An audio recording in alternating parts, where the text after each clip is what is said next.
welcome to my YouTube channel. Do subscribe, like, and share. Hello, hi guys. We are back and we are here with the identity edition, helping you answer the question, who are you? Well, one can say it's a tricky one and another can say it's an absolutely easy one. But if you were to really take a moment at this point in time and just really think thoroughly on how you are going to answer the question, who are you? How exactly would you answer it and where would you start? So I'm going to be telling you how I found my identity towards the end, honestly, of the series. But for today, I just want us to look at people and look at things, right? I can't tell you who you are.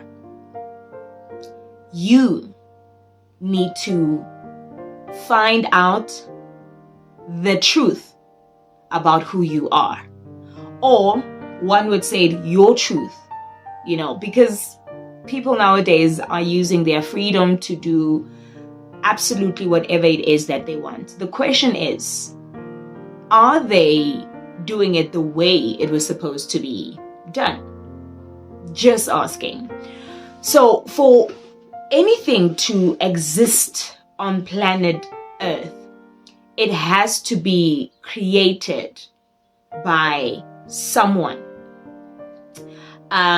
For us today to have different brands of sneakers, someone had an idea to create an existence of that particular sneaker or that shoe or that heel, whatever the case may be. Even the clothes we wear, it's someone's idea.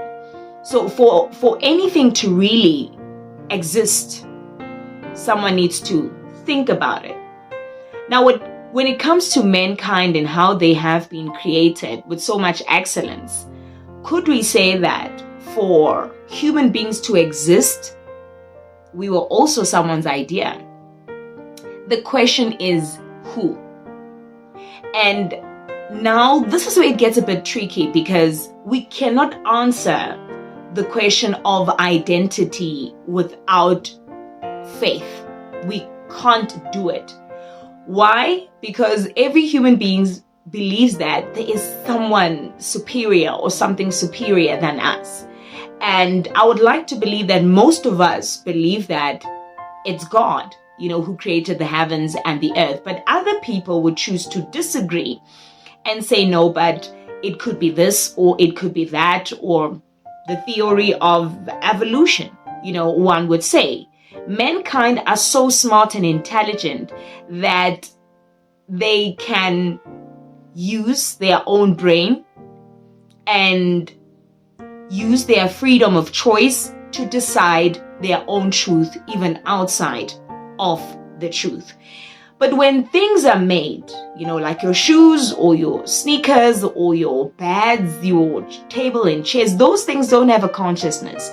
They were meant to function in a particular way, serving mankind, making life easy for the human being. But what about the human being? Now, who are you? Has absolutely nothing to do with your clan name. I believe so, right? Because what if we didn't have them? Then who would you be? We can't really find our identity without having to find who created us. So the moment you are able to answer the question of who is your maker, then I think you will be able to find your true identity or who you really are. We're going to break it down as time goes by. But if what you believe in is still a question mark, then your identity is going to be a question mark. Most people would say that, no, my identity comes from my clan and this and that and that. This tribe and that tribe, this is how we identify ourselves and whatnot. But that is just a matter of culture and a matter of differences in how people decided to live. Let's look at things again and how they were made. A particular shoe, probably maybe your batu, when the maker of the shoe, or the person who had the idea of the shoe, he did think about diversity. This is why there are different colors and different shoe sizes and whatnot. But the purpose was the same. All of them have the same branding. Now, just because they are a different color, they are a different size, it doesn't make their maker different makers. They have one maker, but because the maker loves diversity, he thought, let's have it in red, let's have it in black, let's have it in blue, let's have it in green. And also let's have a size 4, 3, 2, 1, whatever the case may be. So just because the blue ones are in their own cabinet, it doesn't make them any different from the red, because they were actually an idea of one person.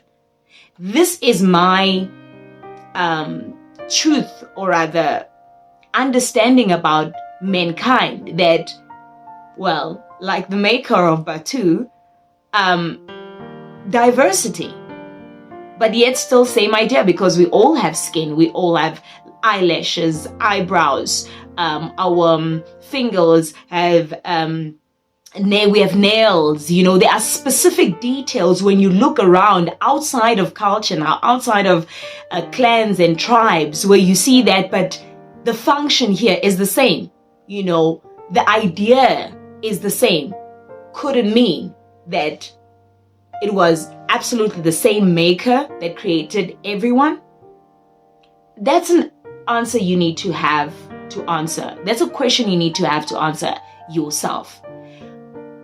You will not know who you are if you still have questions about who your creator is. For anything to exist on this earth, it has to have a maker. I'm going to go back to the shoe once more. It's unfortunate or fortunate that mankind, when they create things, these things don't have any consciousness. Right? They don't have a brain like you do. They don't function like you. You tell them what to do. They don't tell you what to do to them. So with this first edition of the video of identity, the question that should be answered by you before we go to the second one is, who is your maker? Right? And if you are able to answer that, then we will be able to go to the next episode of the video, which would be how our mankind ought to function on this earth. Because if you still have questions about God and his existence and all of that, then who created you? One would argue and say, no, but my mother and father. No, that's a system. Mankind don't start from scratch when a man and a woman come together. It's a continuation of what was started in the beginning. Let's go back to factories right now. The maker of a shoe, does not continuously go and start from scratch to have another idea. They have an idea. They build a system that is going to multiply the making of this idea so that the shoes can be accessed whether he's there or he's not there. So they build a system that will be able to reproduce the idea they had initially. Back then it was one shoe, right? Back then it was one piece of cloth. But factories are there so that they are able to multiply this particular production. So it's going to be totally and completely functionable, even in the absence of the one that thought of it. Same thing with God. We don't make human beings from scratch. There is a design already existing there is a function already existing. We are just reproducing someone's idea. The question is, who is that someone to you? We can never be able to answer the question of identity in the absence of dealing with the question of your faith or what you believe in. If you are going to believe in anything outside of God, then we are going to want to know the true function from whatever it is that you have chosen to believe in. So this is basically part one of identity. And what we are saying is, who is your creator? In the absence of being able to answer that, we are not going to be able to answer who we are. And I'm not going to be giving you the answers. Probably going to be telling you towards the end of the edition on me and what I chose. But for now, think about it. See you on the next video on part 2 of identity, which will be answering the question of the function of mankind. How were we meant to really function?